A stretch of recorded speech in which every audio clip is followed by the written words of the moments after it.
Hi, this is Megan Willinger reporting for Bass City Beat. We're here at Mount Clemens Public Library, where just recently Jack Lessenberry came to speak to residents about Macomb County's future and the upcoming 2010 elections. Well, in the case of Michigan, and especially with term limits, they're important because we are going to elect an entirely new set of state officials. All of the top jobs, governor, lieutenant governor, attorney general, secretary of state, are going to be new, and so is probably a majority of the state legislature and almost all the state senate. As you may have noticed, Republicans didn't do very well in 2006 and 2008, but now Democrats are in power both at the federal level, and Jennifer Granholm has been governor for 8 years. Generally, people who are experts agree that she has been the weakest governor since World War II. She's been very ineffective, and the economy's been very bad. The economy would have been bad, and we would have been in bad shape probably no matter who was the governor, but people blame who's in power. Whoever the next governor is sort of the key person sort of presenting the face of the state in shaping policy, but it depends on whether that governor can work with the legislature. Now, we've seen Jennifer Granholm had some good ideas perhaps, but she could never get any of them accomplished. President Obama, on the other hand, just got, whether you agree with it or not, I happen to agree with it, this massive health care bill passed, and I think part of the reason for that was people forget President Obama was a United States Senator. He spent 4 years in the Senate. He knows how the legislative process worked. Before that, he was a state senator in Illinois. Governor Granholm didn't spend any time in any of those jobs. She was an attorney general, but she wasn't in the legislature. And I think when we think about electing someone governor, the idea of electing someone without any experience, there's an odd thing in America in which we profess to hate politicians.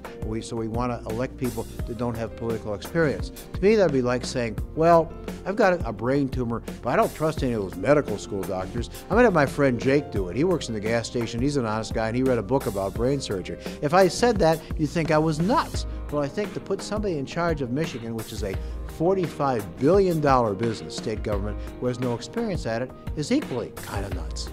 Jack Lessenberry teaches journalism full-time at Wayne State University. He is also a columnist and a broadcaster. He came to Mount Clemens Public Library to speak about the 2010 elections.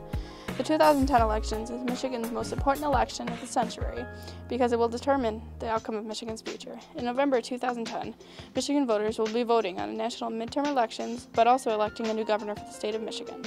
First of all, the key thing is that we have to stop competing with each other and compete against the end of the world. We've had this false thing where Detroit's playing against the suburbs and Macomb is against Oakland, and they're both against Wayne.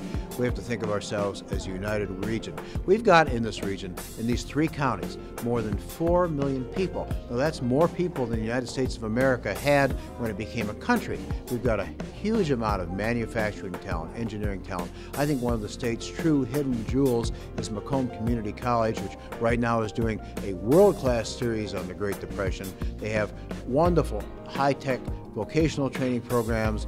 They have academic programs, and this can really be harnessed with these other counties to make us much more competitive. We have to give up the idea that the old world is coming back, the world of the past, the world of auto jobs for everybody. Not happening, but we can create our own future, and we just have to make up our mind to do it and have a sense of realism. You know, the 4 years it would take to get a PhD, so I became a journalist instead, and you know, it was much preferable to growing up.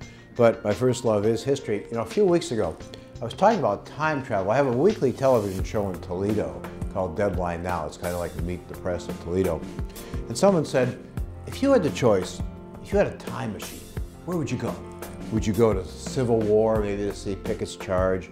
Would you go to ancient Greece or the Holy Land or Italy during the Renaissance? And I said, of course not.